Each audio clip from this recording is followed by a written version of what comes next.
Então, gente, boa tarde. Nós vamos começar aqui no sistema distribuído. Tá? Então, a gente vai ver essa parte de programação paralela, né?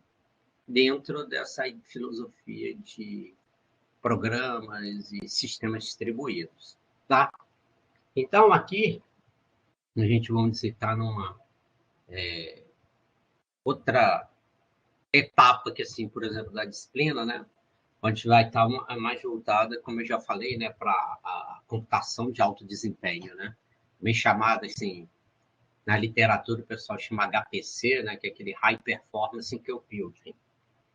Então, qual é a moral da história?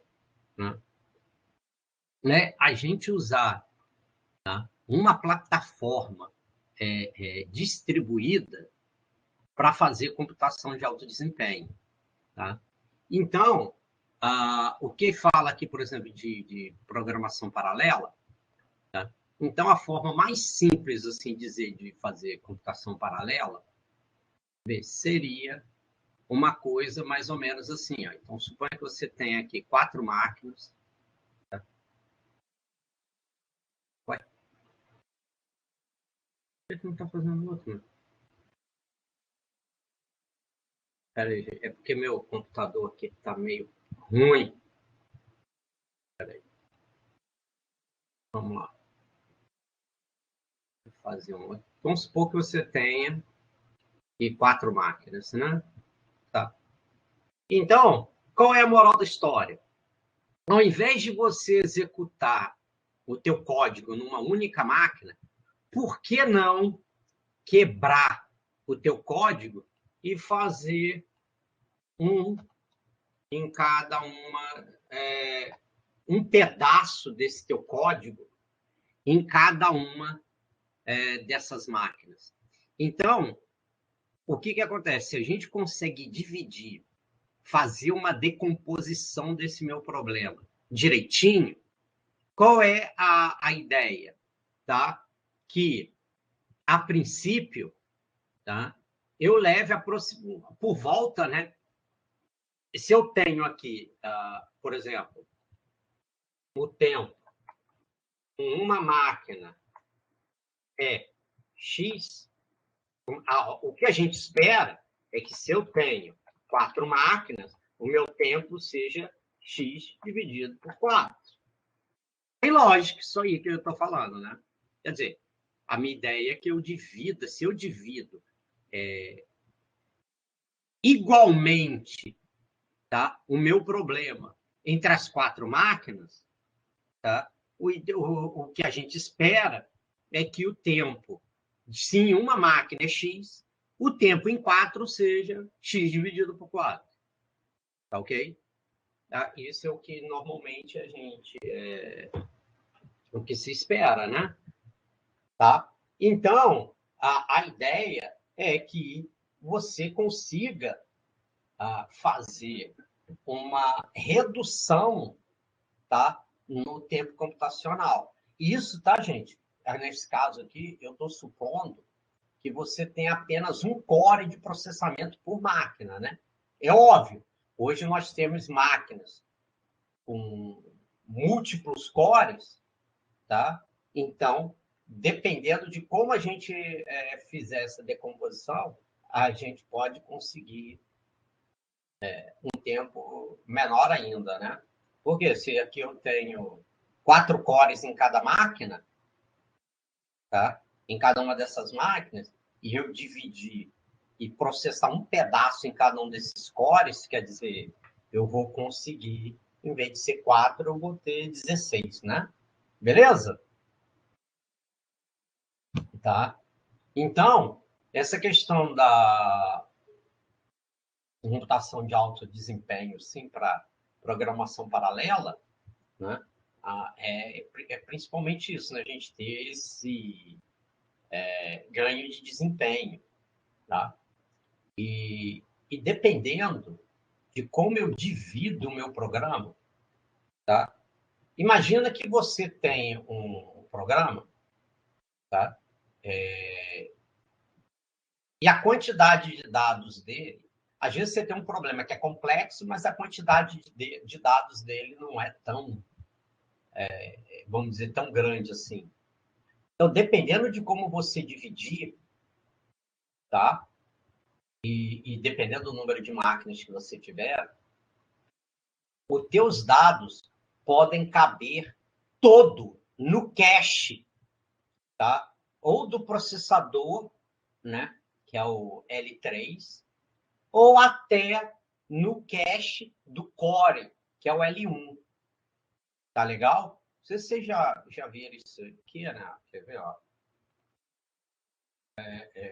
Ó, arquitetura de CPU. Quer ver? Eu vou botar aqui. Core e cache. Vamos ver aqui se vai aparecer alguma imagem aqui para eu mostrar aqui mais ou menos do jeito que eu estou querendo. Aqui, ó. Deixa eu ver. Aqui. Isso aqui que eu quero. Ó. Mais ou menos é nessa linha aqui que eu estou querendo mostrar para vocês. Isso aqui também serve.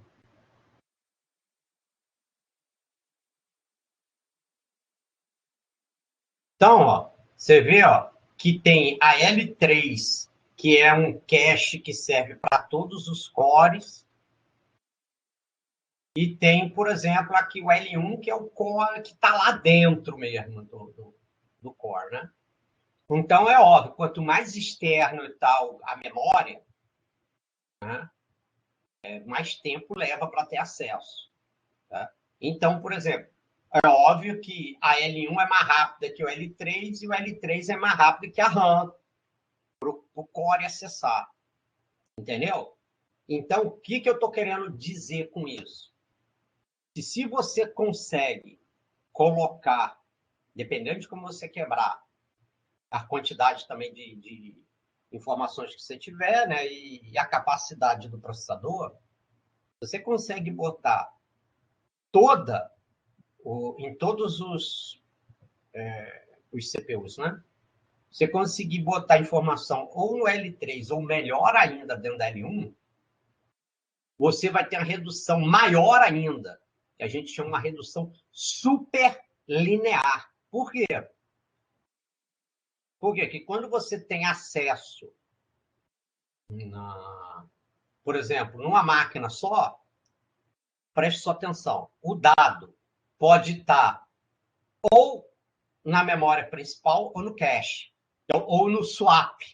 Porque o que quer dizer? Se você tem mais informação que cabe na memória, o que acontece? Ele faz swap, né? Ele fica trocando informação disco-memória. Né? Aí, se você quebra a informação e ele cabe na memória, tá? Você quebra entre várias máquinas. E dentro dessa quebra ele passa a caber na RAM, é óbvio que esse código, aí o tempo de execução dele vai ser muito mais rápido do que o código numa máquina que faz swap. Beleza? Agora, se você tem o código que cabe na RAM, né? Tá?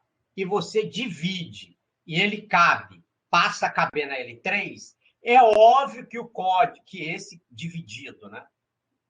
Se distribuído, que cabe na L3, vai ser bem mais rápido do que o que cabe numa máquina só que cabe na RAM. E se você botar, dividir mais ainda, e o bichinho caber lá na L1, aí ele vai ser mais rápido ainda do que o que roda na L3. Beleza? Conseguiram, gente? Pelo menos o pessoal que está aqui. Dá uma resposta aí. Pessoal, entendeu isso aí que eu estou falando? Valeu, gente. Valeu. Entendeu? Então, você tem um... Valeu, Heitor Hernandes, valeu ele pelo retorno.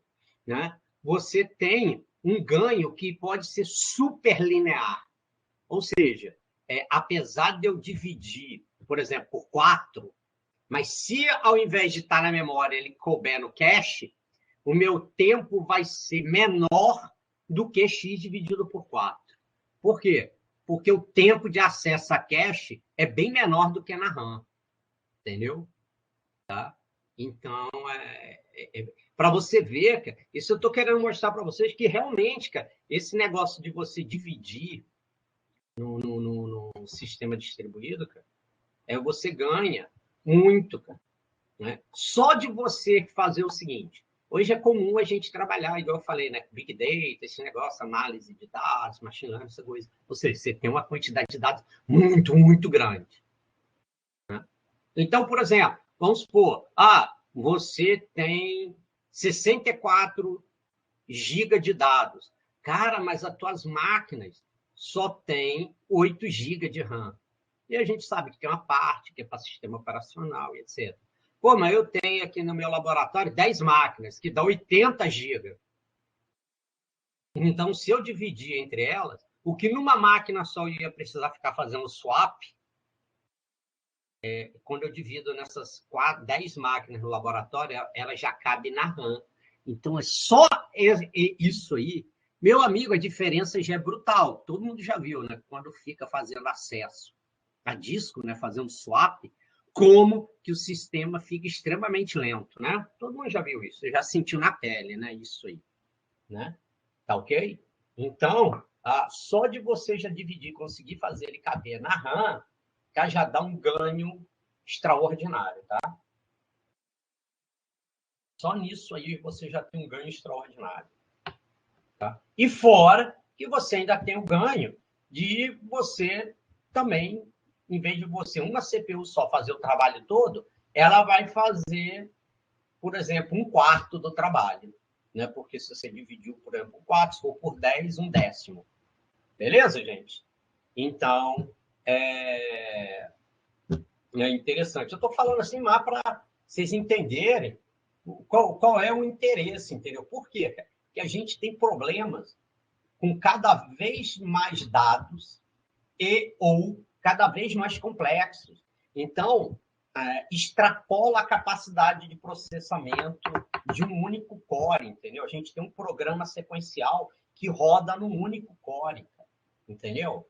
Não dá, cara, fica muito limitado, tá? Fica muito limitado.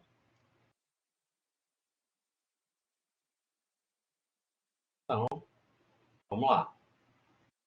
Então, quando um algoritmo é paralelizável, quando pode ser dividido em tarefas que possam ser executadas em paralelo. Quer ver um exemplo? Ó, você vai, por exemplo, construir uma casa. Bom, se você vai, por exemplo, fazer a base aqui da casa, o máximo que você pode fazer em paralelo é o quê? Pô, eu posso dividir aqui a base aqui da casa, por exemplo, em 4 pedaços, e eu ponho um pedreiro para fazer um pedaço desse aqui. Então, esses 4, a princípio, podem trabalhar em paralelo, né? E aí eles só iam ter o quê?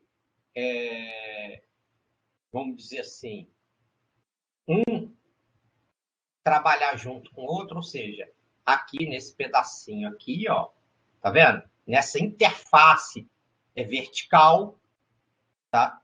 Esses aqui, ó, nessa interface horizontal, ou seja, quando esse aqui está trabalhando aqui perto desse, tá vendo? É próximo da linha, aí um vai ter que ter mais ou menos interface com o outro, a mesma coisa aqui, entendeu? Esses dois aqui de cima dessa linha vertical e esses dois aqui. Só nesse pedacinho aqui, quando está bem perto da onde que um trabalha com o outro. Isso aqui que eu estou falando para vocês, essa pedacinho, eles fazem muito, por exemplo, quando você está trabalhando com previsão de tempo, entendeu? Como assim, professor? Então, eles fazem a previsão por área. Então, ele tem uma área e ele divide essa área, obviamente, num monte de pedacinhos. Tá? Divide. Óbvio, quanto maior o número de pedacinhos que você dividir, mais preciso isso aí vai ficar, né? Então, ele divide pedacinho tanto na horizontal quanto na vertical quanto na horizontal. Entendeu? Eles vão fazendo essa divisão. E por que que tem esse negócio que eu falei, quando é na fronteira entre um quadradinho e outro, eles têm que trocar. Por quê? Porque, vamos dizer, a área que você vai fazendo a previsão de tempo não é discreta. Como assim discreta? Ela não, você não tem na realidade como dividir exatamente. Então, ele tem que trocar informação nesse pedacinho um com o outro, aqui do lado. Entendeu? Para fazer a divisão. Quer ver? Igual esse negócio que eu falei da divisão. Não sei se vocês lembram de cálculo. Não sei se vocês lembram que tinha esse negócio aqui, ó. Quer ver? Você ia fazer aqui, ó. Oh, meu Deus. Espera aí.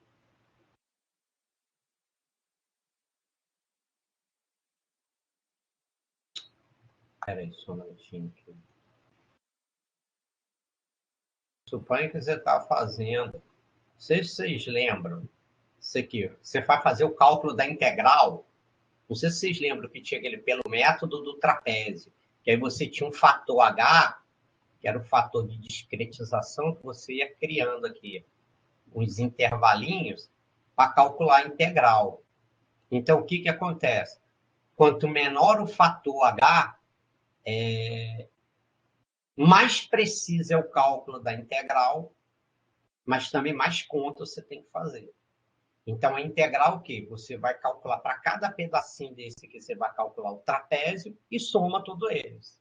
Então, na integral, na verdade, ele é o cálculo da área embaixo da curva, né? E aí ele faz o quê? É um somatório, né, do valor dessa altura aqui da função, tá? Quando você tem a integral contínua, é quando esse h tende a zero, né? Você vai calcular quando o limite desse h tende a zero. Peguei pesado agora, né, cara?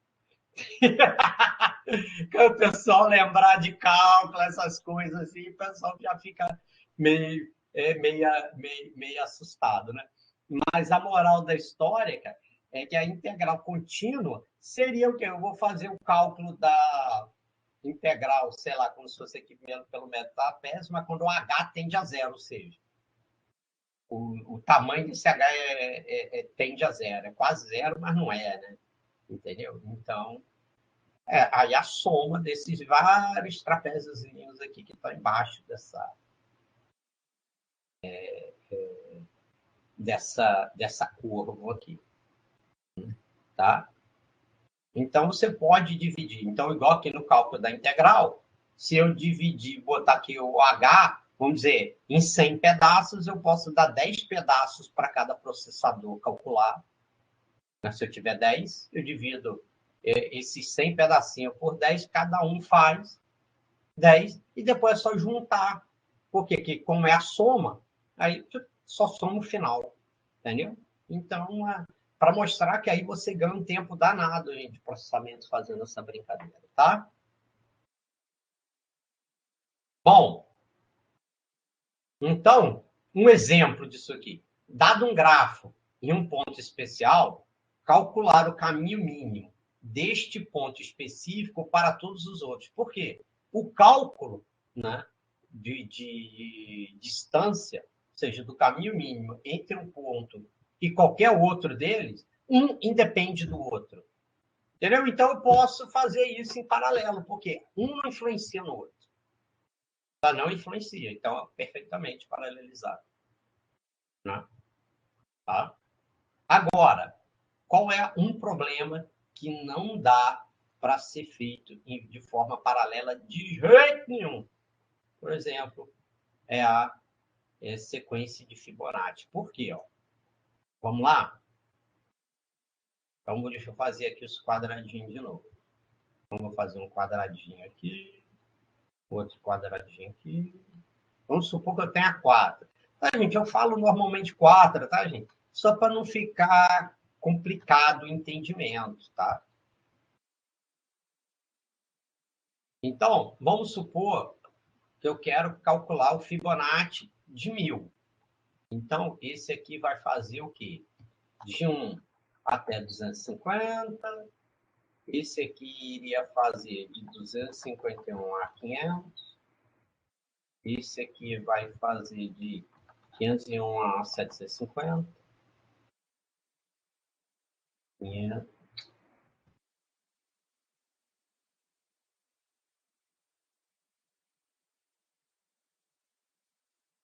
Peraí.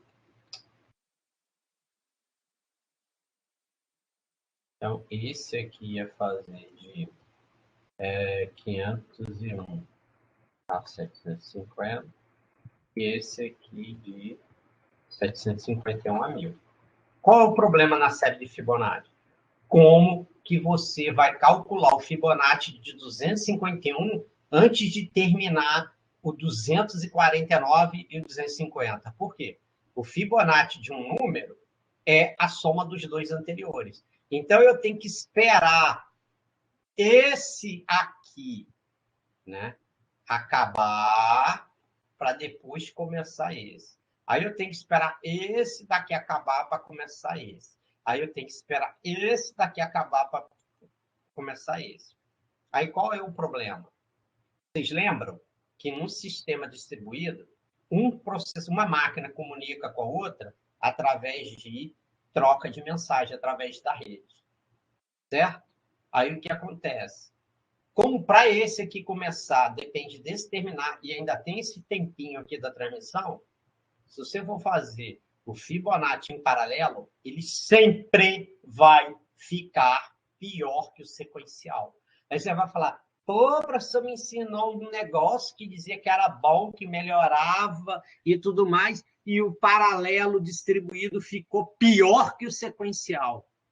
Aí o problema não é que eu ensinei errado, o problema é que você pegou um problema que não é paralelizável e você quis fazer.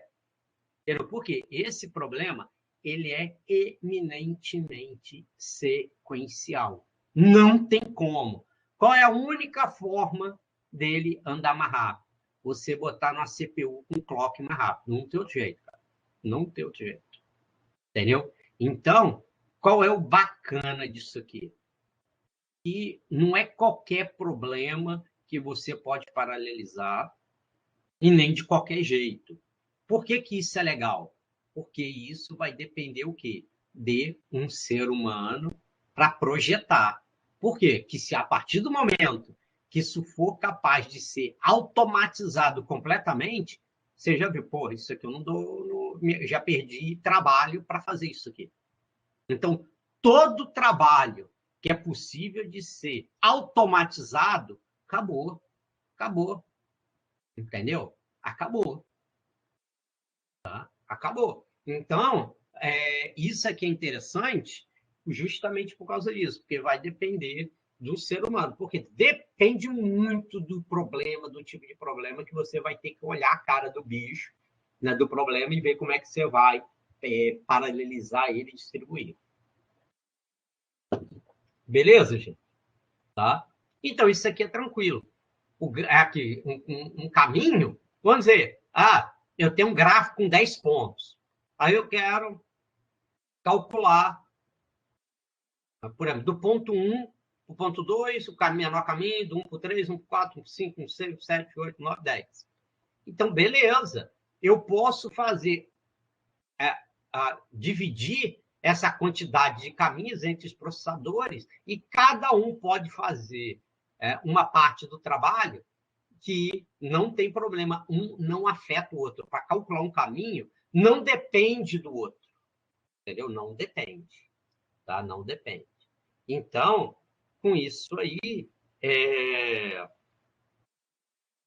você ganha tempo. Agora, o Fibonacci não tem como, não tem como, tá? É o exemplo mais básico para mostrar que não tem como paralelizar. Por quê? Esse problema ele tem uma dependência muito grande, tá? Não tem como fazer. E igual eu falo, vamos supor, igual eu estava falando daquele da casa, ele dá para ser paralelizável por partes. Como assim, professor? Ó, uma coisa eu fazia a base da casa. Então, eu posso ter 4 pedreiros, cada um faz uma parte. Tá? Agora, eu quero fazer as paredes. Aí, eu posso fazer uma parede aqui, a outra parede aqui, a outra aqui. Quer dizer, dá para fazer em paralelo, entendeu? Mas eu não posso fazer paralelo com o piso. Primeiro eu tenho que fazer o piso para depois fazer a parede. Entendeu? Aí eu paralelizo a fase do piso, que eu posso fazer uma parte, cada um pode fazer uma parte, por a parede, por aí vai. Entendeu? Então você tem que analisar o problema e ver a melhor estratégia do que você pode fazer em paralelo, do que você não pode. Um exemplo, igual eu falei, o piso da casa não pode ser feito em paralelo com levantar a parede. Primeiro você faz o piso, a fundação, para depois fazer a parede. Beleza? Bom, então vamos continuar. Então, dá pelo menos 3 maneiras de fazer um algoritmo paralelo. Tá? Então, a mais simples é detectar e explorar algum paralelismo inerente ao algoritmo sequencial. Tá? Então, quer ver um exemplo? Por exemplo, você faz aqui, ó.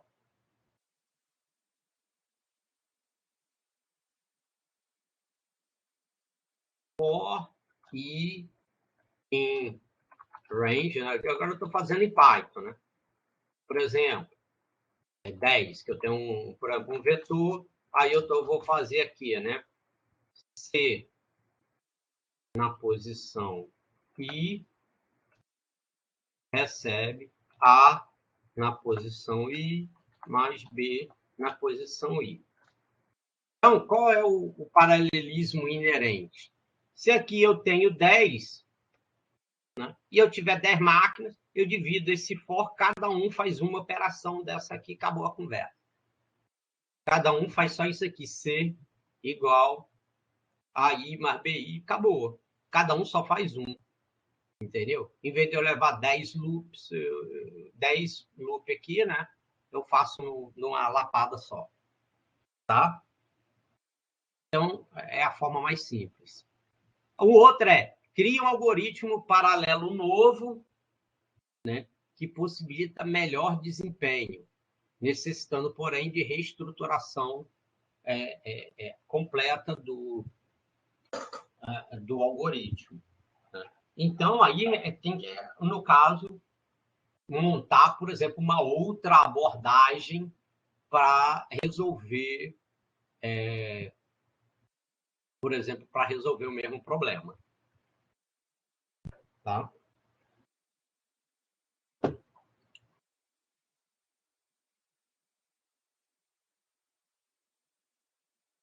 Uma coisa que a gente vai ver aqui vai ser, a gente vai fazer como? Espera aí, deixa eu ver se eu arrumo um espaço aqui para fazer o desenho. Espera aí. Acho que aqui deve dar. Por exemplo, eu tenho aqui 4 máquinas.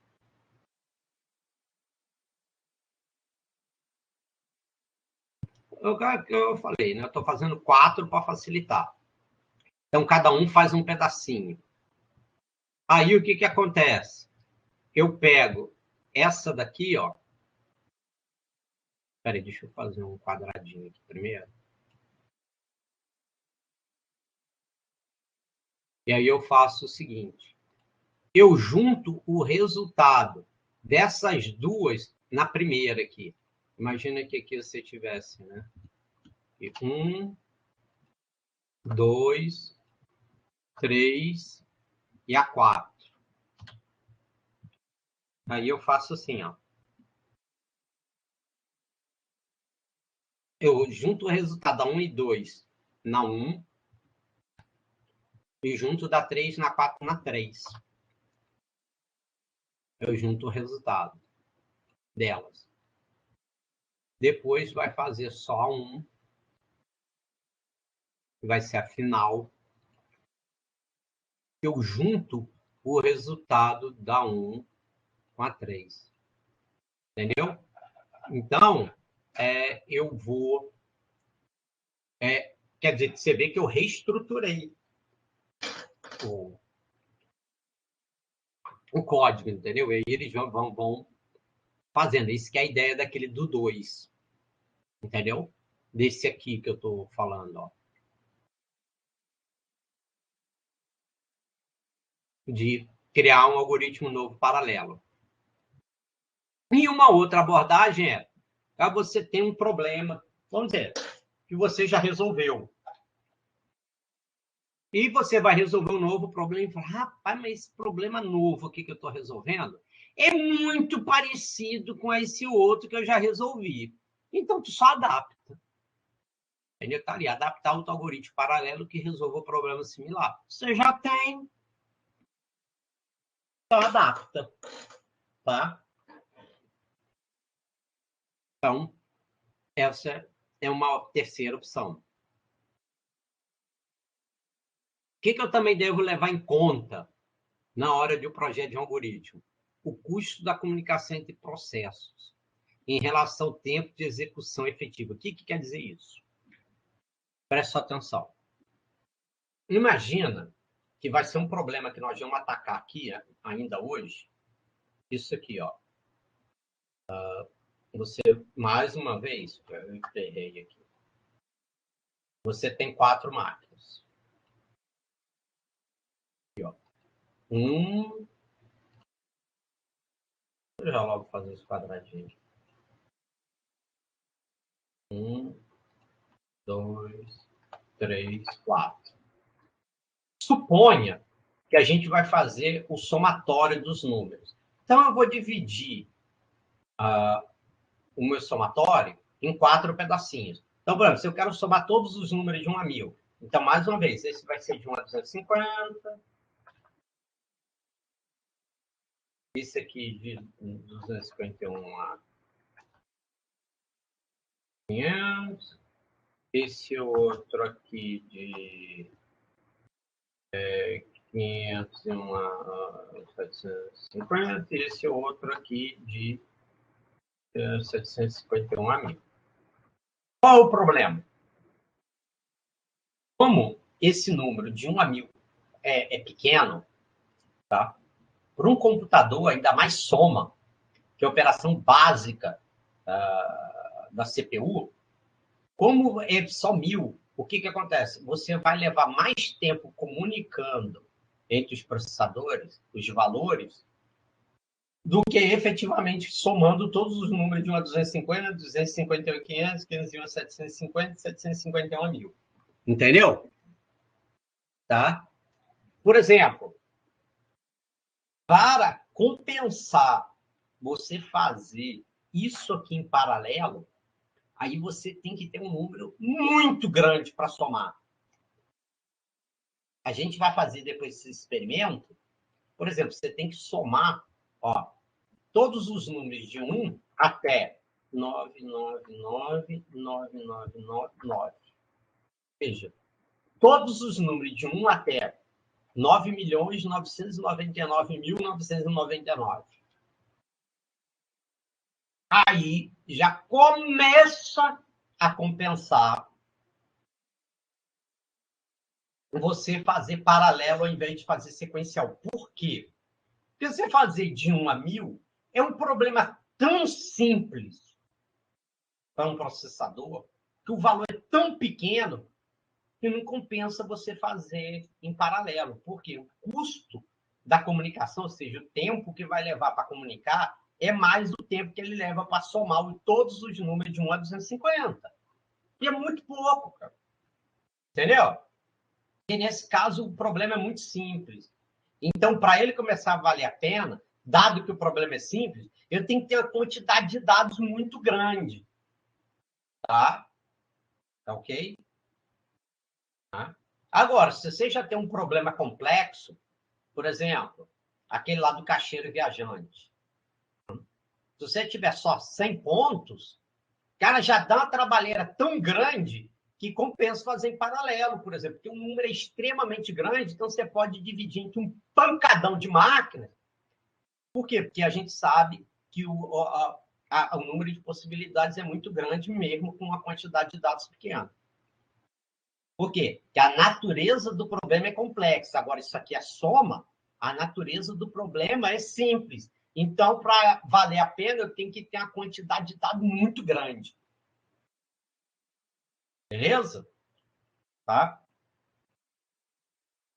Então, tá indo aí, né, gente? Você vê, eu tô, entre aspas, perdendo um tempo, investindo um tempo nisso aqui, gente, para vocês entenderem, cara, quando é que vale a pena fazer isso, porque senão não adianta, cara, né? Eu só falo, olha, tem aqui computação paralela, e você pensar, não, olha, todo e qualquer problema eu posso atacar que vai funcionar. Não vai, cara.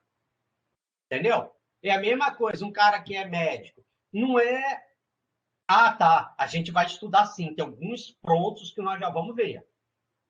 Que nós já vamos ver. Entendeu? Como é que funciona para poder entender, tá? Tá, então, nós vamos fazer isso sim. E é a mesma coisa, por exemplo, um médico. Pô, o cara, dependendo do problema de saúde que o cara tem, ele tem uma técnica que é para aquilo. Entendeu? Então, a gente tem que olhar o problema para saber se vale a pena ou não usar. Tanto é que você vê que tem pessoas que têm determinado tipo de doença, o cara fala, ó, bro, essa doença já está no estágio, por exemplo, que não é operável. Se fosse em outro, daria. Então, você tem que olhar problema a problema para ver, entendeu? Qual estratégia. Igual, por exemplo, essa aqui, que igual está falando, do somatório. Se o valor é pequeno, é melhor você fazer sequencial. Agora, se ele já é bem grande, aí já vale a pena fazer paralelo. Tá? Então, para vocês verem que é um mesmo problema, dependendo da quantidade de dados. Vale a pena se você faz sequencial ou você faz paralelo para ganhar tempo. Tá? Tá legal? Porque dada que o custo da comunicação que a gente tem entre os processadores, entendeu?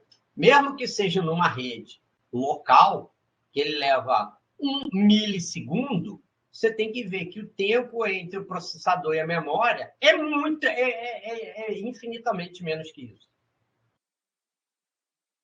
Entendeu? Então, não compensa se a quantidade de dados é pequena. Só compensa quando a quantidade de dados é bem grande. Tá?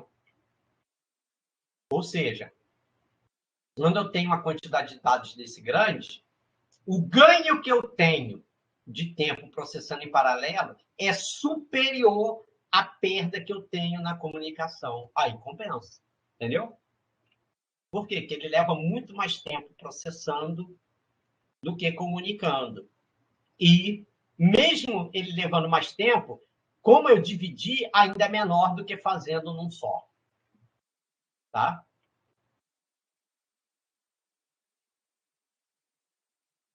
Por isso que eu tenho que levar isso em consideração.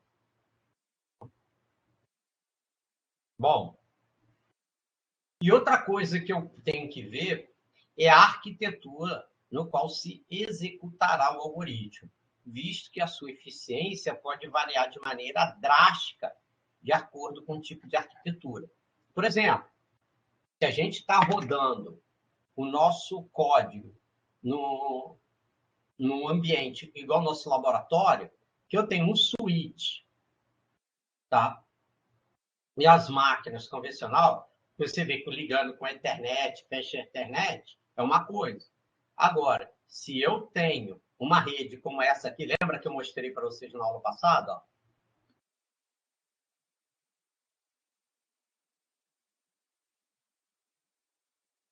Eu tenho uma máquina dessa, não digo a máquina, mas a nossa infraestrutura de rede vai sair, ó. Rede InfiniBand FDR de 56 gigabits. Então, vamos ver, ó.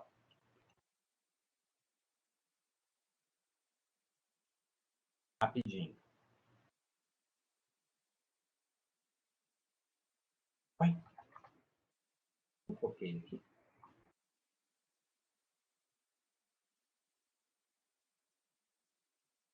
Olha só. Numa rede dessa, tá? O atraso dela é... Putz, quer ver, ó?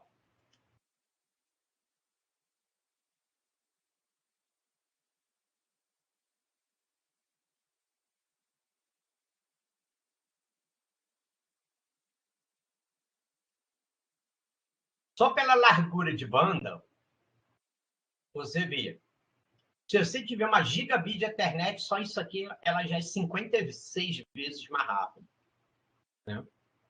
Agora, quer ver? O aqui da NVIDIA, ele nem mostra menos do que 100. Caraca, hein? Deixa eu ver aqui se ele diz aqui qual é...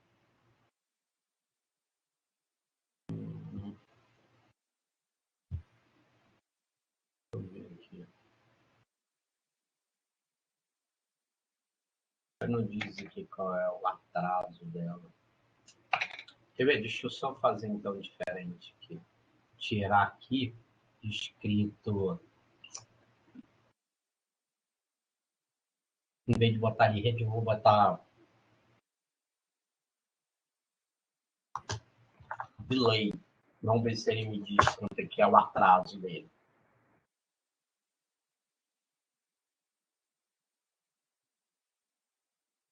Vamos ver se ele me diz aqui de quanto é que é aqui o atraso.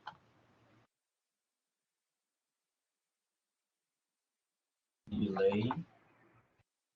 Tá vendo? Ele tem baixo delay, baixo atraso. Eu queria... Rapaz, ele não fala sacanagem. Tá vendo? Ele tem baixa latência, mas com certeza é infinitamente menos do que uma rede, por exemplo.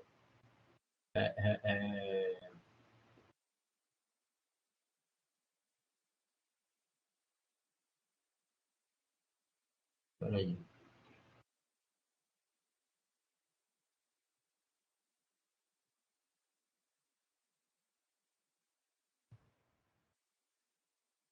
Aqui tinha uma tabela, cara.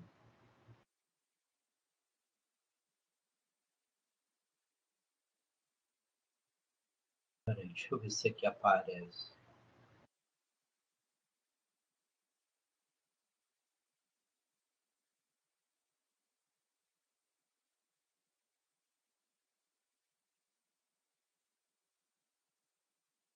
A moral da história, gente. A moral da história é que é o seguinte, que o atraso numa rede dessa é infinitamente, é muito maior. Ordem de... É, no mínimo, uma ordem de grandeza, no mínimo, uma ordem de grandeza menor do que da gigabit Ethernet. Quando a gente fala uma ordem de grandeza, a gente está querendo dizer o quê? É no mínimo 10 vezes mais rápido. Ok? É no mínimo 10 vezes mais rápido do que o gigabit Ethernet, entendeu? Então, ele realmente é bem mais rápido. Que agora eu não achei, eu estava querendo achar uma tabela que eu vou mostrar para vocês, mas pode acreditar que é. Então, o que eu estou querendo dizer com isso? Que o teu ambiente que você vai executar, tiver, por exemplo, uma infraestrutura de rede tipo essa, InfiniBand, de alto padrão, a questão da comunicação é muito menos crítico do que, por exemplo, numa rede gigabit Ethernet. Pegaram mais ou menos a ideia? É isso que eu estou querendo dizer, cara. Por quê? Que nesse sistema aqui, tá? ele é muito mais eficiente do que no caso quando você tem, por exemplo, o Gigabit Ethernet. Tá? Então, ele tem um esquema para não permitir colisão, igual você tem em rede Ethernet. Então, o desempenho dele é muito melhor, cara. Entendeu? Só a largura de banda aqui já é abusada, né? 56 GB, a gente já viu aqui da NVIDIA que a gente tem InfiniBand de 400 GB. Entendeu? Então, é muito violento. Só isso aqui, quer dizer, é infinitamente mais rápido do que gigabit, tá? Então, permite essa questão, essa preocupação com a comunicação é muito menor do que numa máquina convencional, tá? Bom, então, continuando aqui.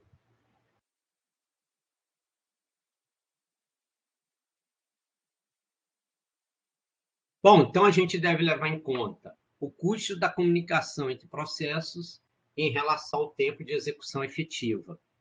Isso aqui era mais ou menos o seguinte, ó. Quer ver uma coisa?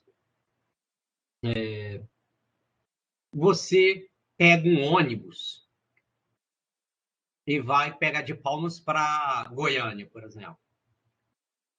O tempo de comunicação seria as paradas que o ônibus faz. E o tempo de execução efetiva é o tempo que ele passa realmente andando. Então, você vê, eu levei de Palmas a Goiânia 12 horas. Mas se ele fosse andando o tempo todo, eu acho que daria 10 ou até menos. Concorda comigo? Entendeu? Então, é isso que eu estou querendo dizer. Quanto tempo que ele leva nessa parada? Por quê, gente? Vocês têm que lembrar, não sei se vocês lembram de arquitetura de computadores, né? Até lá de assembly. Não sei se vocês lembram lá em assembly, tá? Quando você ia fazer uma entrada e saída, você não tinha que usar uma interrupção, era aquela o int 10H ou int 21H. Lembram disso, gente? Ou fui longe demais aí? Se a pessoa chegou a mexer com a senha. Tá. É porque o que acontece, gente? Toda vez que você... Por que eu estou falando isso? Toda vez que você vai fazer qualquer tipo de entrada e saída, seja no vídeo, seja no teclado, seja de rede, você tem que fazer acesso. É óbvio, a linguagem de programação lá em baixo nível, ela faz uso de uma interrupção. O que quer dizer uma interrupção? O processamento para. Por isso que diz interrupção. Tá? Porque toda vez que vai fazer uma entrada e saída, o processamento para. Por isso que tem esse nome de interrupção. Tá ok? Então, dentro dessa filosofia também de computação de alto desempenho, você tem que tentar fazer o quê? Minimizar o número de comunicações, porque uma comunicação é uma entrada e saída de dados. Então, quanto menos comunicação também você fizer, melhor vai ser. Cara, um exemplo claro disso, tá? Deixa eu só fazer uma parada aqui para vocês verem rapidinho. Eu vou provar para vocês por A mais B. Espera aí que eu estou abrindo aqui meu Jupyter Notebook. Aí eu vou fazer um programinha ridículo aqui para vocês, só para provar para vocês que isso que eu estou falando é verdade. Quer ver? Vamos lá? Deixa eu abrir aqui. Quer ver? Vamos fazer aqui, I, quanto aqui? S igual a 0, for I in range 1001, ou seja, ele vai somar todos os números de 1 até 1000. E aí aqui eu vou dar print S. Beleza?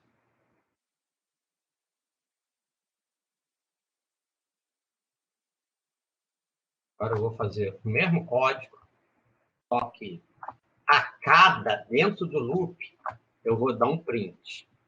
Beleza? Então, vamos lá.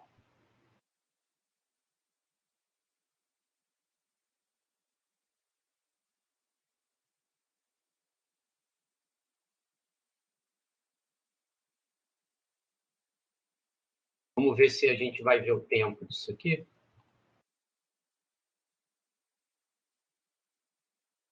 Espera aí.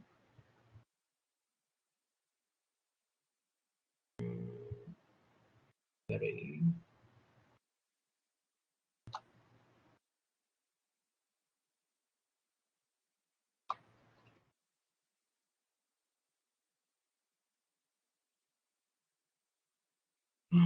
Ah, tá. Eu acho que o time... Ah, tá. Já sei como é que eu vou fazer isso aqui. Espera aí. Para ficar mais de boa aqui. Quer ver? Ó. Insert agora. F. Soma. N. Quer ver? Eu já sei como é que eu vou resolver esse problema aqui.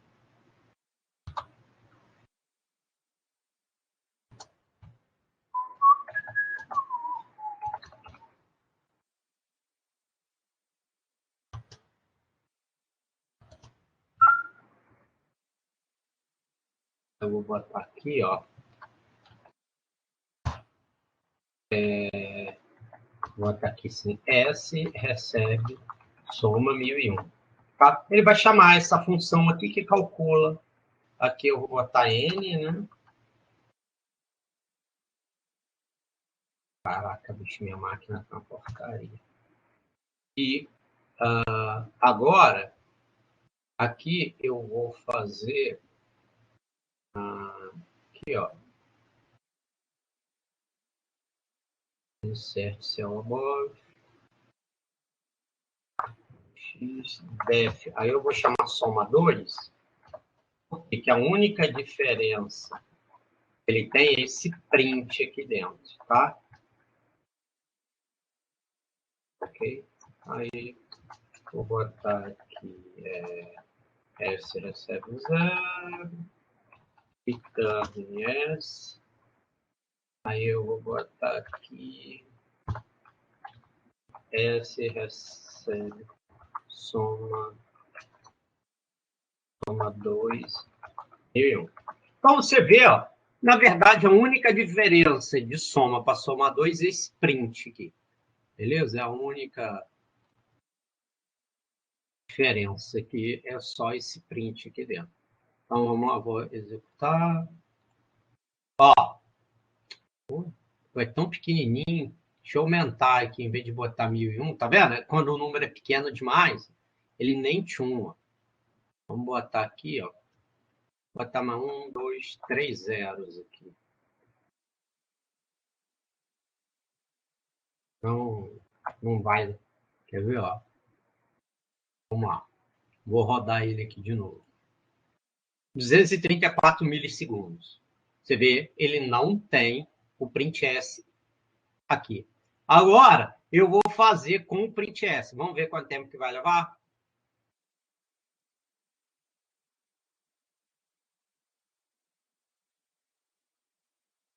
Ele ainda está fazendo. Vamos ver quanto tempo vai levar. Deixa eu...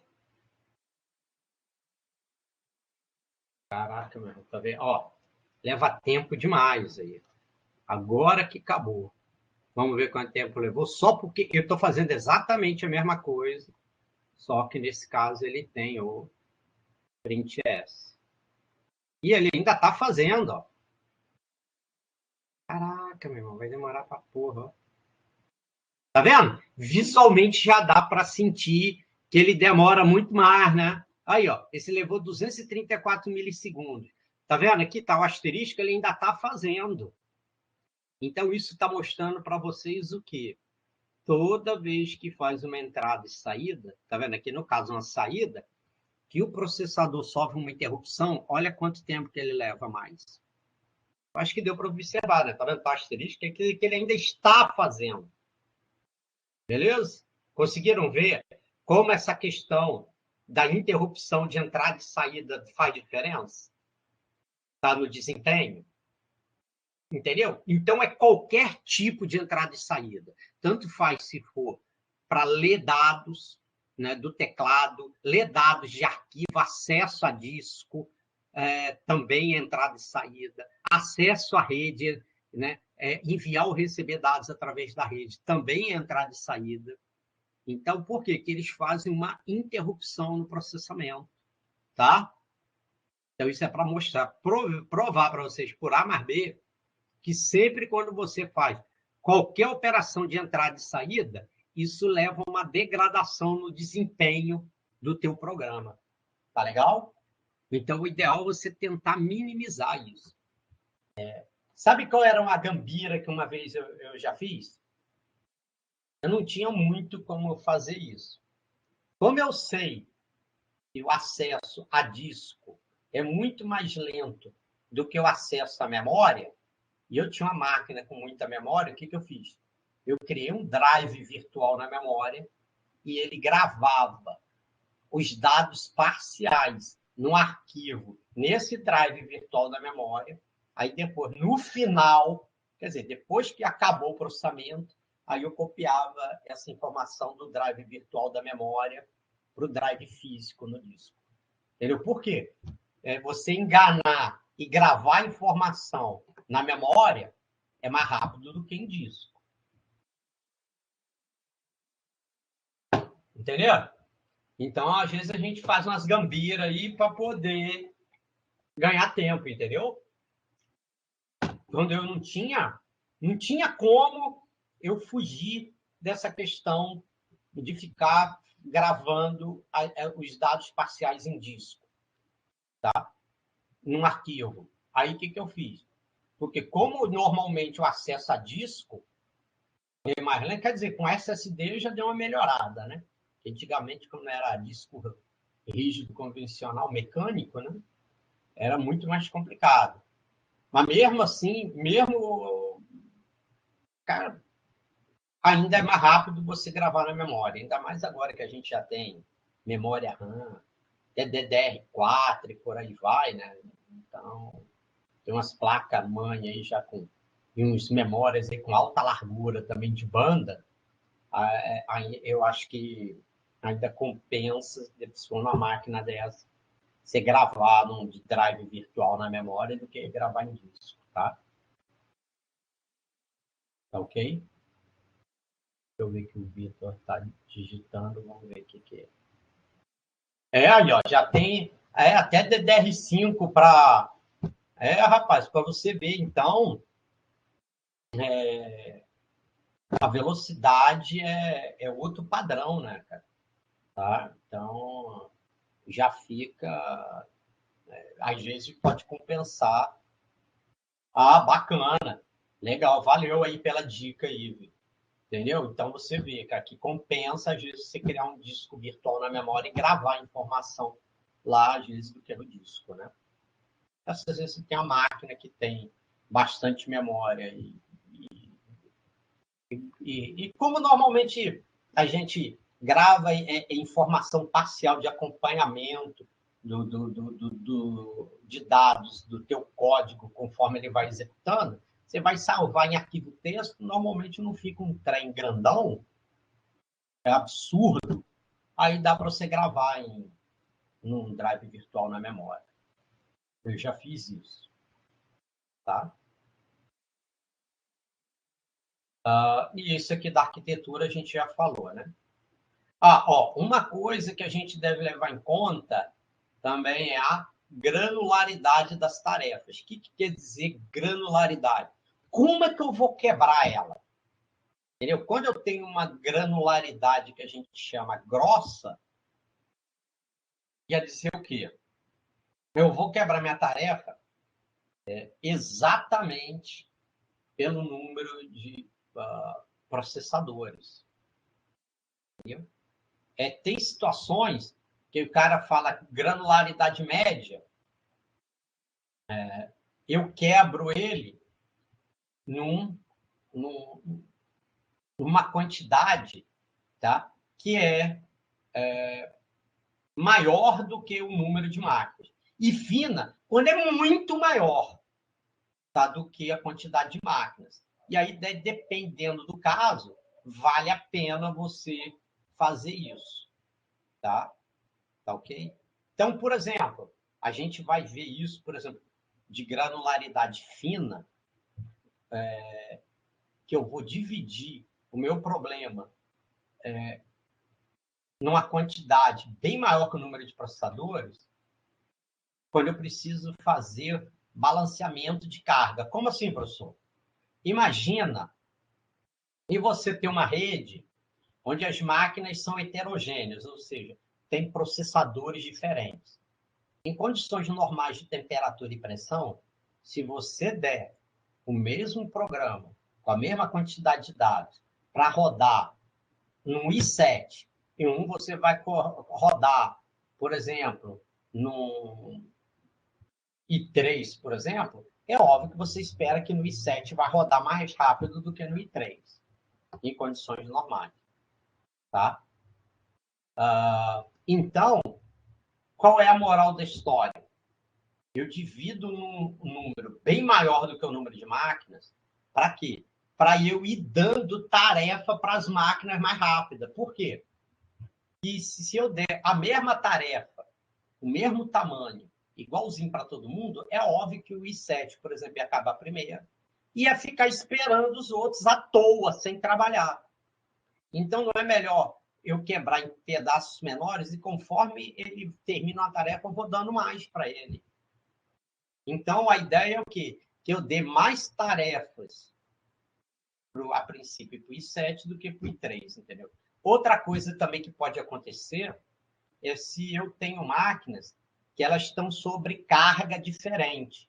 Ou seja, o que é carga? Pô, uma máquina está com uso de CPU em 50%, outra está 80%, outra está 10%. E é óbvio, vamos supor que todas as máquinas sejam iguais. É óbvio que uma CPU que está com carga de uso de 10%, na prática ele vai conseguir processar mais rápido do que uma que está com 80%. Tá? Ok? Então, o ideal é o quê? Você ir dando tarefas para cada máquina conforme ela vai terminando. De modo que você reduz o tempo total. Essa é a ideia que tem. Não sei se vocês lembram que vocês estudaram em sistemas operacionais, aquela ideia de processamento de fila. Então, você, por exemplo, você tem aqui, mais uma vez, 4 máquinas, né? E aí aqui você tem uma fila, né? Então, o que acontece? Igual caixa de banco, né? Já viu aquela ideia de caixa? O que eu fiz aqui, meu Deus? De caixa de banco.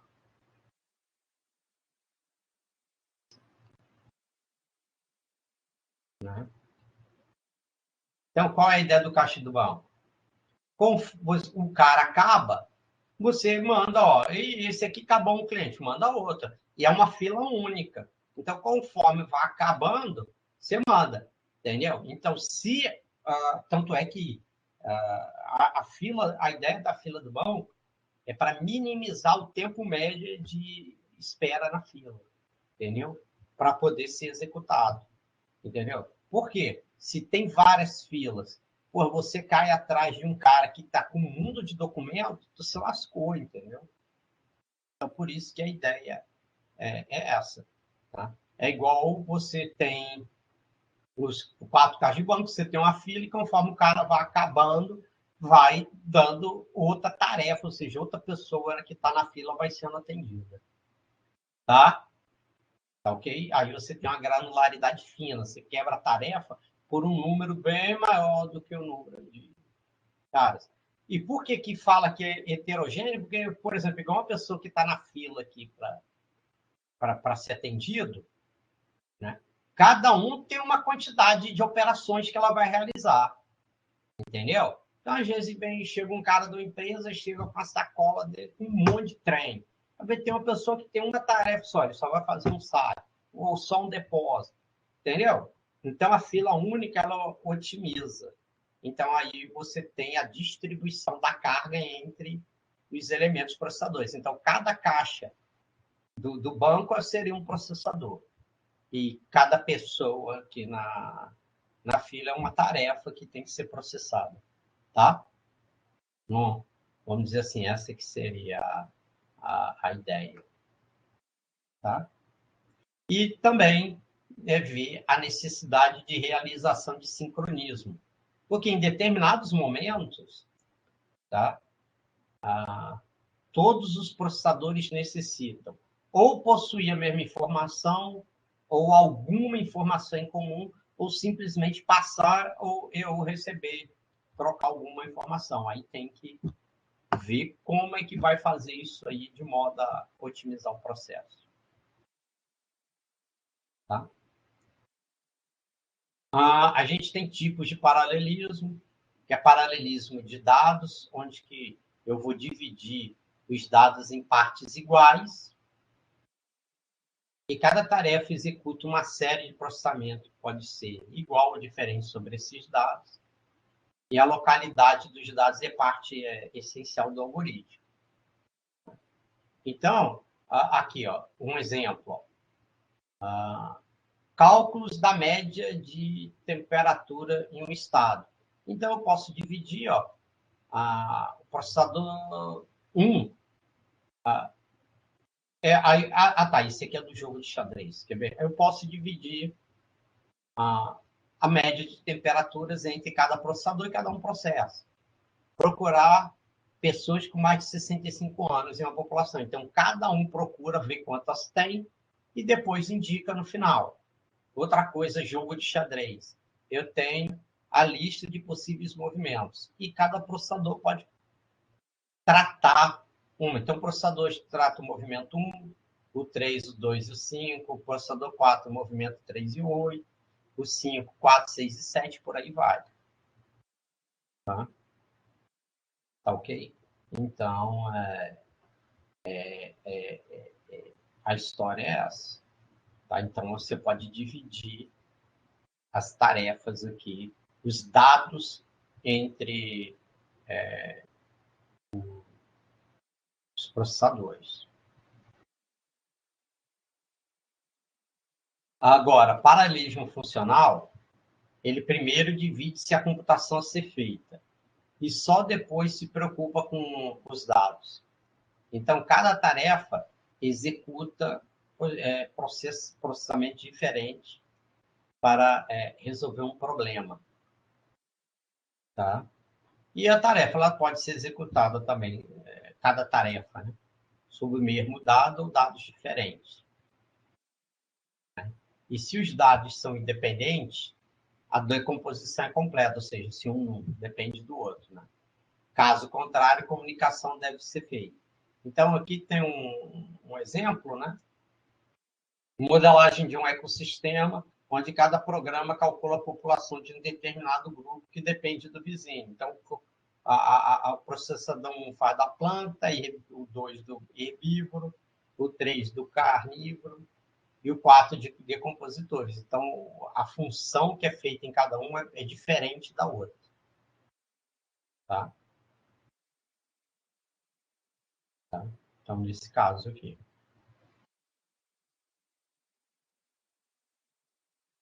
E estilo de paralelismo, tá? A gente vai ver, tem job farm, processor farm, geométrico, resultado e pipeline.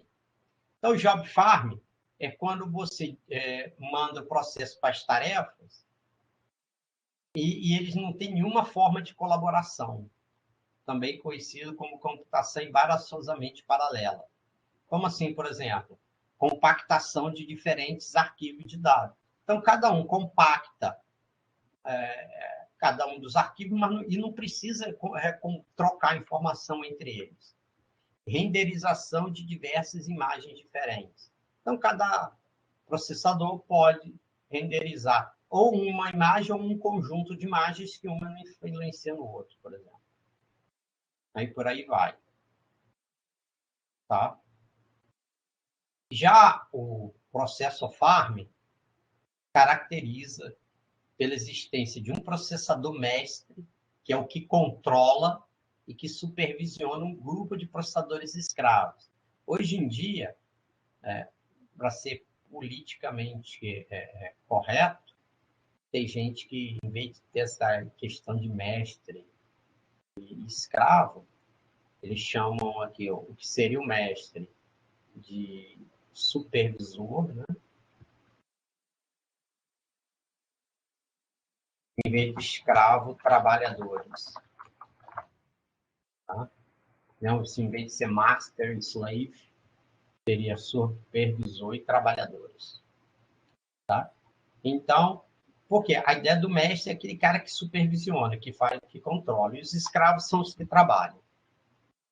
Então, cada escravo, o trabalhador processa assincronamente as tarefas submetidas a ele pelo processador mestre, ou seja, a princípio, um escravo não depende do outro, a princípio.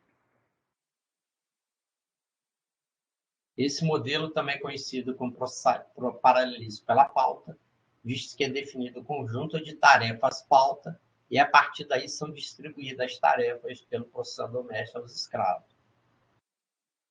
Então, qual é a vantagem disso? Facilidade de ampliação do sistema, ou seja, aumentar o número de escravos, facilidade de programação, e o balanceamento de carga não é complicado de fazer, né? E qual a desvantagem?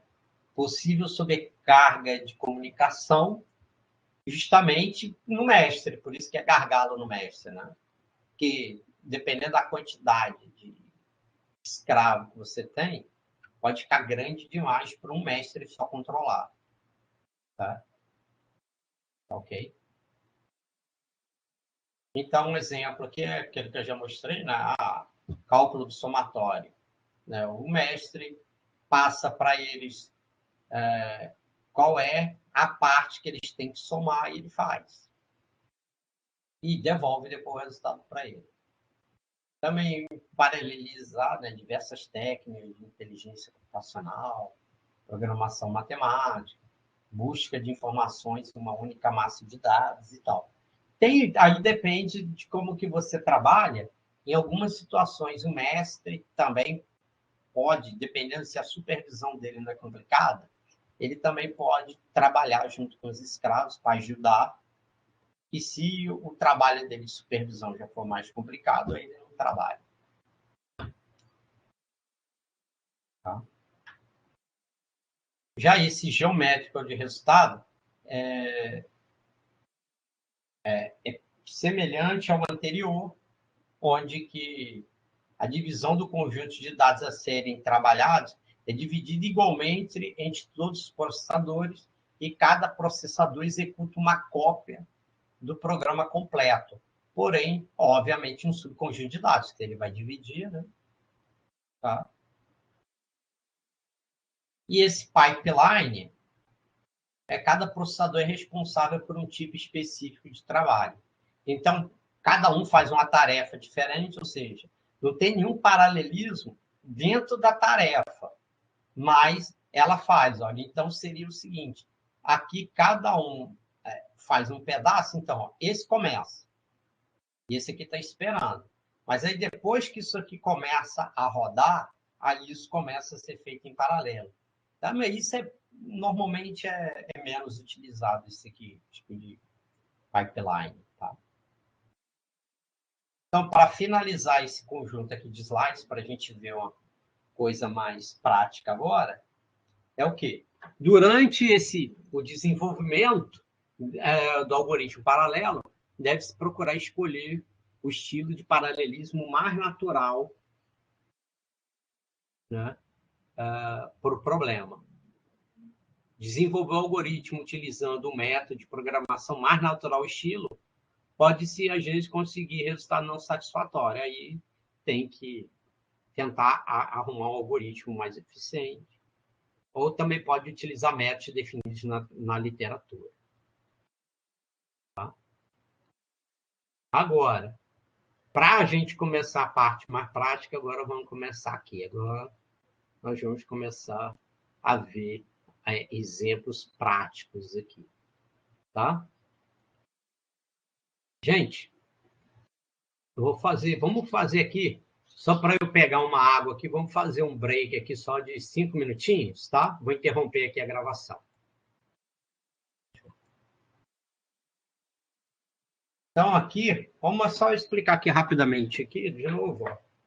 Então, aqui no cálculo do somatório, né, só explicando aqui rapidamente, né, mas, a gente vai utilizar o esquema mestre-escravo, né? Ou seja, o mestre vai ser o elemento computacional responsável por receber os dados, enviar os dados para os escravos, sumarizar e apresentar os resultados, e, obviamente, o escravo pelo processamento. Uma coisa que é importante, né, é que cada elemento processador tem um ID, ou também a gente chama isso de rank, tá? ID ou rank, tá? Isso também pode chamar de rank, tá? E o ID do mestre é 0 e o dos outros vai até n-1, ou seja, se eu tiver 4, ele vai 0, 1, 2, 3, e o 0 é o mestre. E eu posso forçar, se eu quiser, a máquina que eu quiser, por exemplo, se for uma máquina mais poderosa, ser o mestre, porque cada máquina tem um IP, então eu tenho como indicar qual máquina que eu quero que seja o ID 0. O mestre é óbvio, os outros vão ser os escravos. E N aqui é o número de elementos processadores, por exemplo, se é 4, então ele vai de 0 até 3. No caso, aqui a gente vai ver esse cálculo do somatório distribuído, né? Então, a gente vai dividir o valor a ser calculado igualmente, tanto com o mestre quanto o escravo, que nesse exemplo aqui, o mestre vai ajudar os escravos a processar. Então, o mestre vai ler o número, que vai calcular o somatório, ele vai enviar o número para todos os escravos, ele, óbvio, ele precisa enviar para ele mesmo, né? Foi ele que leu, calcula em qual parte ele vai calcular o somatório, aí ele calcula o somatório da parte dele, recebe o somatório parcial de cada um dos escravos e vai somando com o que ele já tem. Então, quando ele acabar, ele já tem o resultado final, depois ele mostra o resultado final na tela. Lá do lado do escravo, ele recebe o número para o cálculo do somatório do mestre, calcula em qual parte vai calcular o somatório, calcula o somatório da parte dele, devolve isso para o mestre, que ele vai recebendo de cada escravo aqui e vai somando com a parte dele até ter o valor total. Tá? Então, agora vamos ver aqui, ó, o código. Então, está aqui, algoritmo, onde o mestre também processa. Então, aqui está a parte do mestre. Ó. Então, N que, quando a gente for usar o MPI, ele tem uma função que vai dar para a gente qual é a quantidade de máquinas. E ele também tem uma função que vai me dar qual é o ID de cada um. É óbvio, no caso do mestre aqui vai ser o 0. Tá? E aí, como é que ele vai fazer? Aí ele lê um número, que vai calcular o somatório. Aí ele faz aqui, ó, para i, indo de 1 até n-1, faça. Envie o número aqui que ele leu para calcular o somatório para o escravo i. Lembra, se ele tem 4, ele vai para 1 até 3, até n-1, né? Aí aqui ele vai calcular o que é esse aqui, inic e fim. Ele vai calcular qual é o início e o fim do pedaço que ele vai calcular o somatório. Tá? Então, aqui está, por exemplo, se é 1.000 e tem 4, 1.000 dividido por 4, 250. O início vai ser o quê? Parcela vezes ID mais 1. Então, vai ser o quê? 250 vezes 0, mais 1, 1. E o fim, 250 vezes 0 mais 1, 1 vezes 250, 250. Então, o mestre vai processar nesse pedaço. E se o ID for igual a n-1, o fim recebe num. Por que faz essa brincadeira aqui? É porque se a divisão não for exata. Foi o que eu estava... Esses númerozinhos aqui do lado, aqui, ó, era justamente para mostrar isso. Suponha que eu vou fazer o somatório de 1000 e o N é 3. Então, o primeiro vai de 1 até 333, o segundo de 334 a 666, e o terceiro ia fazer o quê? De 666 a 999. Aí, como esse aqui é o último, eu faço, ó, se o ID for igual a N-1, o fim é igual a 1. Aí ele passa de 999, ele passa para 1000. Entendeu? Eu jogo um a mais lá no final. Tá? E aí ele calcula para cada um baseado, cada pedaço que vai ser feito baseado no ID. Né? Que o ID indica quem é o cara. Né? E N é a quantidade. Aí, o que vai fazer? Soma, recebe somatório, que esse somatório, igual está aqui a função, ó, cadê aqui embaixo? Ele faz o somatório do J, né, indo do início até o fim, ou seja, desse pedacinho. Se eu calculo 1, 250, 251, 500 e por aí vai. Então, ele calcula só daquele pedacinho.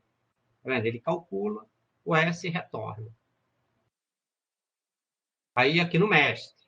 Aí, ele faz aqui, ó, soma par, que é a soma paralela, recebe a soma aqui já do mestre. Aí, ele fala, para ir indo de 1 até n-1, faça, receba soma P do escravo I. Entendeu? Então, como aquele enviou do 1 até N para o escravo I, ele também recebe. Esse soma P é o quê? A soma, o pedaço da soma que o escravo fez e devolveu para o mestre. Aí ele recebe, soma com o que ele já tem. Aí ele vai acumulando, acabou de somar, ele escreve aqui o resultado final. Beleza?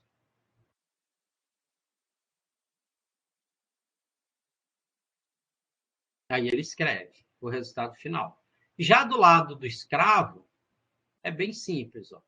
Ele também vê aqui o número de máquinas, o ID, recebe num do processador 0, porque o processador 0 a gente já sabe que é o mestre, né? Aí ele calcula também o pedaço que ele vai fazer, calcula o somatório daquele pedaço e envia para o mestre. Eu posso fazer isso em 2 códigos separados. Eu gosto de fazer mais assim, ó, também. Ó. Um mestre escravo junto em um só. E o código fica menor, não precisa ter 2 códigos separados. Olha, professor, então como é que eu separo? Eu separo por um if. Como assim? Ó? N igual a quantidade de máquinas, aí você vê que o código é bem parecido. ID igual a ID da máquina, eu falo assim, ó, se o ID for igual a 0, então aqui é o mestre. Se não, aqui embaixo, ó, se não é 0, é porque é escravo. Então, eu simplesmente copiei esse pedaço aqui para baixo, ó, que é do escravo, eu coloquei no senão. Ó.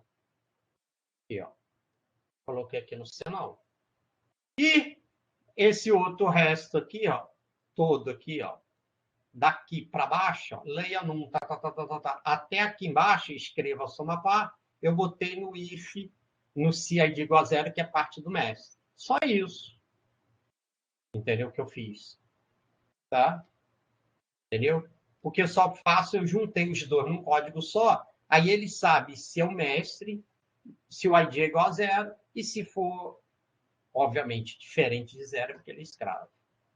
Entendeu? Você vê que o resto do código é exatamente igual, mas eu juntei os dois num só, porque ele sabe quem ele é baseado no ID. Aí eu posso ter um código só em vez de ter 2. Um para eu botar na máquina mestre, um para o escravo. Eu posso ter um só, e baseado no ID, ele sabe se ele é mestre ou se ele é escravo. Aí qual é o legal? Que depois, quando a gente for trabalhar com MPI, já tem uma função para saber qual é a quantidade de máquinas, tem uma função para saber qual é o ID, tem uma função para enviar e tem uma função para receber. Ele já tem a função para isso tudo. Então, você pode praticamente usar esse código aqui, só que em vez de para, tu vai botar for, né? Tá? Em vez de if, tu vai botar de si, tu vai botar if.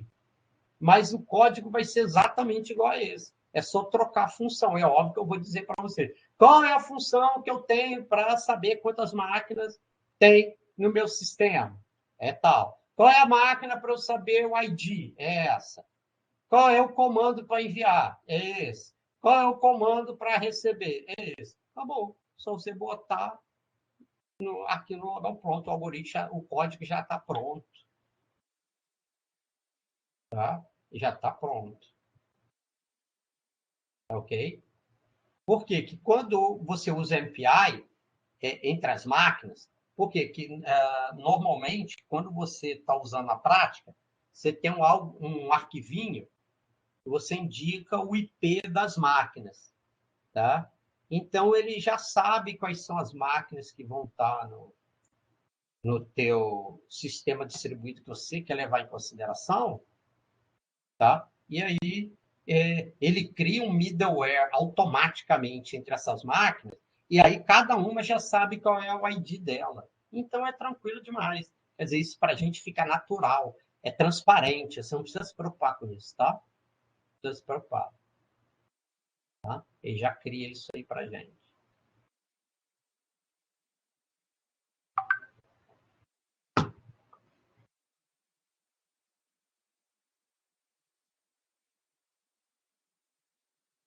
Bom, aí, agora a gente vai ver um outro código onde o mestre não processa, agora ele não ajuda os escravos. Então, qual é a diferença? Ele lê o número, envia o número por escravos, recebe o somatório parcial do escravo e escreve o resultado. Você vê que aqui, ó, ele não faz igual aqui, ó. Ele não faz essa parte aqui de calcular em qual parte calcular o somatório da parte dele. No caso aqui do mestre, quando ele não processa, ele não faz esses dois pedaços aqui. Tá? Já o escravo continua a mesma coisa. Tá? Então, aonde é que vai estar a diferença no código? Eu vou abrir agora aqui o código. Eita, ficou muito grande. Deixa eu diminuir um pouquinho aqui. Aqui, ó, pseudocódigo, aqui, ó, exemplo, quando ele não processa. Aí muda aqui um pouquinho também, ó. Cadê aqui? Ctrl Shift. Onde que muda? Eu vou mostrar para você quando eu junto os dois num só. Onde que muda? Ó, você vê, ele aqui, ó, ele lê o ID igual a 0, o mestre lê o número, envia para o escravo. E o soma par dele é 0, porque ele não vai calcular nada. Então, o soma par é 0. Aí ele faz o quê? Recebe, tá? Como ele não calcula, o soma par dele é 0. Ele recebe o soma P do escravo I e soma com o que ele já tem, inicialmente a 0, e depois vai acumulando. Onde que muda aqui no escravo? Na hora que ele vai calcular a parcela aqui, ó. Que antes ele não dividia, não era por N, agora é por N menos 1. Por quê? Que o mestre agora não vai processar. Então, em vez de N, é N menos 1. E muda aqui, que antes era parcela vezes ID mais 1. Agora é parcela vezes ID menos 1 mais 1. E antes aqui era parcela vezes ID mais 1. Agora é só parcela vezes ID. Tá vendo? Muda essas três linhas aqui. Se você olhar aqui, ó. Cadê? Aqui eu fechei. Quer ver? Aqui,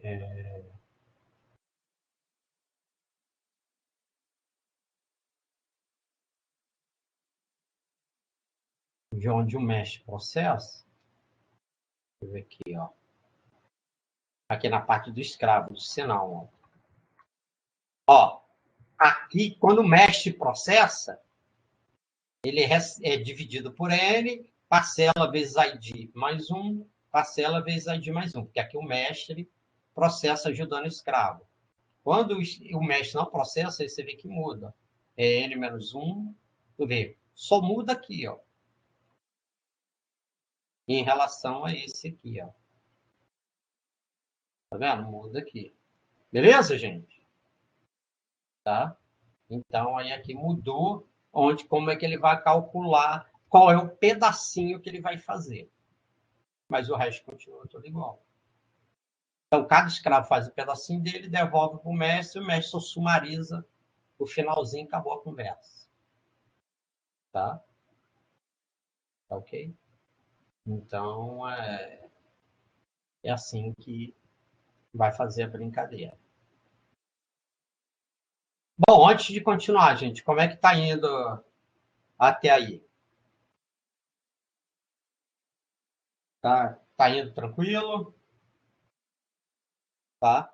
Você vê que a coisa não é complicada, igual eu te falei, eu estou falando para vocês, que quando for fazer, a gente já tem as funções que já fazem isso. Então, por exemplo, eu vou pegar um código desse aqui, por exemplo, vou pegar esse aqui, onde o mesh processa, e vou fazer no MPI para vocês verem. Aí depois você vai fazer e adaptar para esse onde o mesh não processa. Se você já tem um que já mostra como é que pega o número de marca, como é que eu pego o ID, como é que eu envio, como é que eu recebo, você concorda que esse aqui é praticamente a mesma coisa, só mudou um pouquinho no código aqui, porque ele no que não o mestre não processa, ele não faz isso aqui. E muda para o escravo o cálculo aqui da parcela. Só isso. Entendeu? Mas se você sabe os comandos, o algoritmo é praticamente igual. E o código vai ficar praticamente igual ao algoritmo, só mudando o que eu te falei nas funções que eu falei. Receba, envia, quantidade de máquinas e ID de máquina, que já tem função certinha para fazer cada coisa. Tá? Bom, agora vem um, rapaz. Esse aqui é top, cara. Esse é um dos que eu mais gosto. A gente vai fazer aquele mesmo esquema do somatório, só que fazendo o butterfly. Como assim, professor, esse tal de butterfly? No caso aqui, o mestre, olha só, ele recebe de uma vez só de todos os escravos. No butterfly, não. Tá? No butterfly, ele não recebe de uma vez só. Tá? Então, olha só como que é show de bola isso aqui. Esse método busca minimizar a comunicação realizada e aumentar o desempenho no processo. Então, nesse caso, sempre supor que o número total de elementos processadores é potência de 2. Por que isso, professor? Para facilitar o nosso trabalho. Daqui a pouco vocês vão entender por quê. Por quê? Porque como eu vou sempre dividindo por 2, se for potência de 2 é mais fácil, porque eu sempre tenho divisão por 2. Então, como é que vai funcionar a brincadeira? Quer ver? Ó?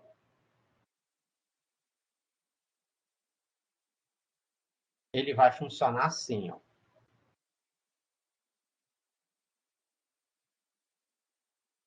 Quer ver? Deixa eu explicar aqui para vocês. Ó. Cadê aqui? A princípio, ele faz a parte inicial igualzinho onde o mestre processa. Ó. Cada um calcula o somatório da sua parte. Beleza. Até aqui é igual. Só que na parte de devolver para o mestre que não. Aí como é que faz a brincadeira? Ó? Cada um calcula a metade dos processadores restantes. Se o ID do processador for maior do que a metade, ele envia o somatório dele para o processador com ID igual ao meu menos a metade. Se não, se o ID dele for menor do que a metade, ele recebe o somatório do processador com ID igual ao meu mais a metade. E, professor, pirei. O que quer dizer isso aqui? Ó? Deixa eu fazer o desenho aqui, que aí vocês vão entender. Ó. Vou fazer aqui. Paga. Vou fazer aqui, ó. 1, 2, 3, 4, 5, 6, 7, 8. Então, eu vou botar os ID aqui dentro. 0, 1, 2, 3, 4, 5, 6 e 7. Porque 8 é potência de 2. Aí deixa eu botar só 4 bolinhas aqui. 1, 2, 3, 4. Aí eu vou botar aqui 0, 1, 2, 3. Presta atenção. Cada um aqui, ó, calculou o somatório da sua parte, aqui embaixo. Tem 8. Aí eu calculo a metade dos processadores. Com a metade de 8, 4. Aí o que acontece? Se o ID do processo for maior que a metade, desculpa, gente, aqui é maior ou igual aqui. Maior ou igual que a metade, o que ele vai fazer? Ele vai enviar para quem tem ID igual ao meu menos metade. Então, 4. Qual é o ID dele? 4. A metade não é 4? 4 menos 4, ele vai enviar para o 0. Qual é o outro que tem ID maior ou igual que a metade? O 5. O 5 vai enviar para quê? Para o ID dele menos a metade. Então, 5 menos 4, ele vai enviar para o 1. O 5 vai enviar para o 1.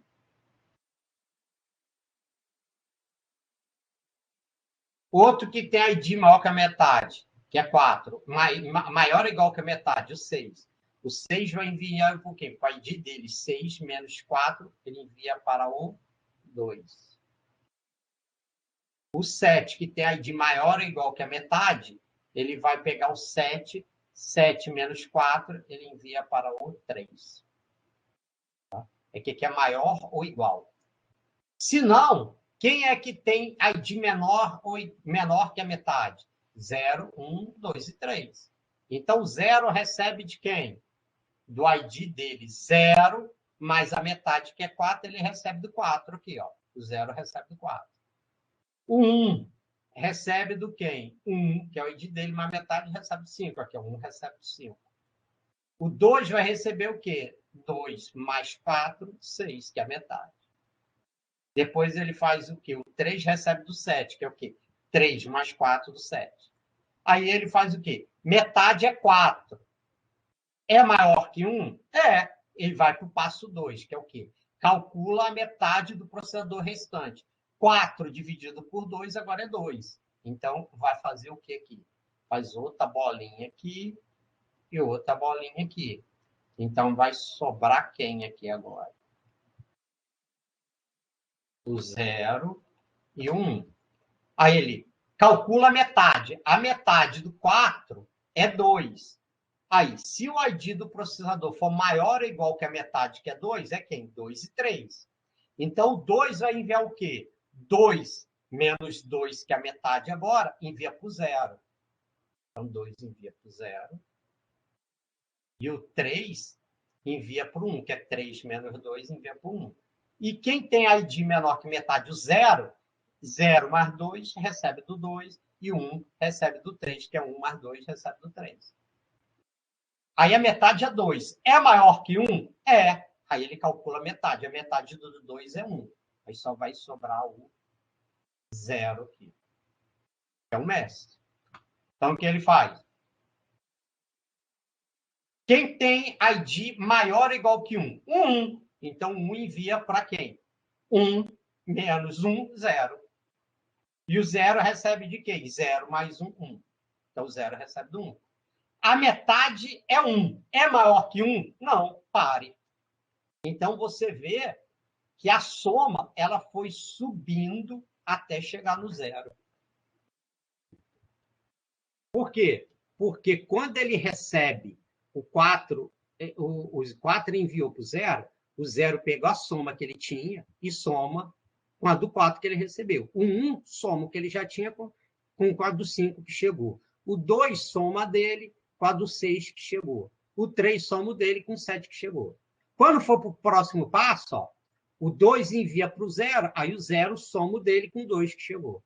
O 1 recebe do 3, o 1 soma o dele com o do 3 que chegou. Depois o 1 envia para o 0 soma o dele com o 1 que chegou. Qual é a vantagem disso aqui? Primeiro, você não sobrecarrega a rede com mandando muitas informações ao mesmo tempo. Tá vendo? Aqui, ó, é bem menos de cada vez. E você não concentra toda a comunicação num único cara de uma vez só. Entendeu? Que no outro não era assim. Os escravos enviam todo mundo para o 0, para o mestre. Então, você sobrecarrega ele no jeito anterior. Entendeu? Por incrível que pareça, se você tem um grande número de processadores, fazendo desse jeito aqui, é mais rápido do que fazendo daquele jeito, que cada escravo manda tudo de uma vez só para o mestre, o 0. Tá vendo? Que no final, todos os valores chegam no 0, mas não de uma vez só. Entendeu? Tá? Todos os valores chegam no 0, mas só que não é de uma vez só. Tá? Então, cara, eu acho esse algoritmo aqui, cara, é violento isso aí, cara. O cara tem que tirar o chapéu pro cara que inventou isso aí pela primeira vez, cara, que tem uma sacada dessa, né? Então, você vê que ele vai reduzindo a metade, é mais ou menos a ideia a cada passo. É mais ou menos igual aquela ideia da pesquisa binária, não sei se vocês lembram, ou da árvore de busca binária. Ele vai dividindo a metade a cada passo. Tá vendo? Tinha 8, foi para 4, ou foi para 2, entendeu? Tá? E até chegar no 0. Tá? Então, é bem legal esse carinha aí. Agora, vamos olhar o código dele. Ó. Aqui, exemplo do algoritmo somatório com Butterfly. Então, vamos olhar. Ó. Vou aumentar aqui o tamanho da letra, né? Porque senão, coitado de vocês aí. Então, você vê, ó. Cada um, ó, se o mestre, ó, tem soma, somatório soma 0. Se é o mestre, ó, se o ID igual a 0, então, ele lê o número, envia para todos os escravos. Aí você vê, o envia não tem problema, porque é uma origem, vários destinos. O problema é quando é o contrário. É várias origens para um destino só. Como era quando ele fazia aqui. Receba o número de todo mundo. Entendeu? Então, era várias origens num único destino. Aqui é uma origem só para vários destinos. Aí não tem problema. Você não satura ninguém. Porque cada escravo só vai receber uma mensagem. No outro caso, não. É um elemento só, o mestre, recebendo de todo mundo. Aí, se não, ou seja, se não é o mestre, ele faz o quê? Receba o número do elemento 0. Ou seja, o mestre envia por escravo. O senão aqui, quem recebe é o escravo. Aqui, como o mestre aqui também processa, aí todo mundo pode fazer esse mesmo cálculo aqui, da parcela, tá? Todo mundo faz. Todo mundo calcula o somatório da sua parte, sem problema. Agora que começa a brincadeira. Metade recebe N, que inicialmente tem 8, né? Aí fica aqui no repito. Ó. Metade recebe metade dividido por 2. Então, 8 dividido por 2, 4. Aí soma, recebe somatório. Aí ele faz, se a ID for maior ou igual que a metade, então envia essa soma para quem tem o ID menos a metade. Se não, ou seja, se for menor que a metade, ele recebe a soma e soma cada um. Quem recebe, soma o que recebeu com o que ele já tem. Aí ele faz, ó, se o ID dele for menor que a metade e metade for maior que 1, continua no loop. Quem tem o ID maior que a metade já cai fora, porque isso aqui é um E lógico. Então, no 8, o 4, 5, 6, 7 já cai fora. Por quê? Apesar da idade, a metade ser maior que 1, mas o ID do 4, 5, 6 e 7 é maior ou igual que metade. Então, esses caras já saem do loop aqui. Aí só continua quem? O 0, 1, 2 e 3. O 4, 5, 6 e 7 já cai fora. Aí eu calculo a metade. Metade de 4 é 8. Metade de 4 é 2. Aí ele faz o mesmo esquema. Se o ID for maior ou igual que a metade, envia e aí os outros recebem. Aí, e soma o que ele recebe com o que ele já tem. Aí, se o ID for menor que a metade, aí, como ele tem 4, só vai sobrar o que? O 0 e 1. O 2 e o 3 caem fora, que a metade é 2, né? Aí ele volta. 2 dividido por 2 é 1. Aí, o que acontece aqui? 1 envia para o 0, o 0 recebe do 1. Né? E aí, como a metade não é mais maior que 1, tanto o 0 quanto 1 vai cair fora, porque apesar do 0 ter o ID menor que metade, mas só que a metade não é mais maior que 1, é igual a 1. Aí cai fora. Aí, se o ID for igual a 0, que é o mestre, escreva somatório. Porque o único que vai ter o valor total do somatório é o mestre, o 0. Aí você só vai escrever o somatório dele, que é ele que vai ter o valor final total. Cara, é top demais isso aí, bicho. O cara que inventou isso aí tem que tirar o chapéu para ele. O cara é fera. Entendeu? E funciona isso aí. Na prática, é muito legal. Tá?